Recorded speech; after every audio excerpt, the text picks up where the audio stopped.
Ang KNN ay hatid sa inyo ng UNICEF.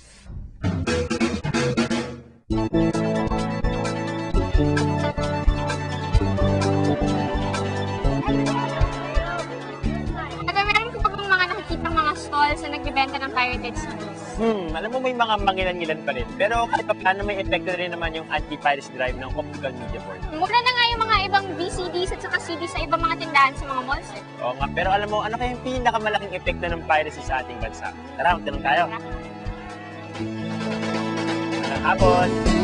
Ay, natanong lang kami, ano sa tingin nyo ang pinakamalaking epekto ng piracy sa ating bansa? It's like we're paying people to steal. They're not, the people in those industries are not benefiting from it.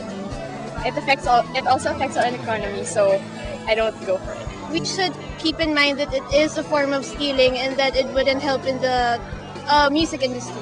Yan, dahil mga magagaling kayo. At meron kayong matatanggap mula Thank sa you. akin. Thank you. Thank you very much. Salamat. Okay.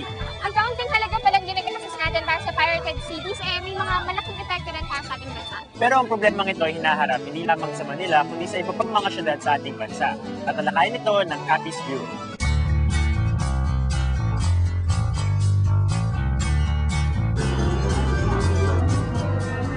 Nanatiling malakas na negosyo sa mga probinsya ang pamimirata o iligal na pangongopya ng mga kanta at pelikula. Sa kabila ng mga isinagawang raid ng Optical Media Board at pag-umpisa ng mga mass duplicating machines, laganap pa rin sa Roa City, Capiz ang small-scale piracy activities kung saan gumagamit ng computer CD writers para makagawa ng maraming kopya ng mga CD at VCD. Patuloy pang halos 20 tindahan ng mga pirated CD at VCD sa mga bangketa sa Roa City at natangkilik naman ng mga mamimili.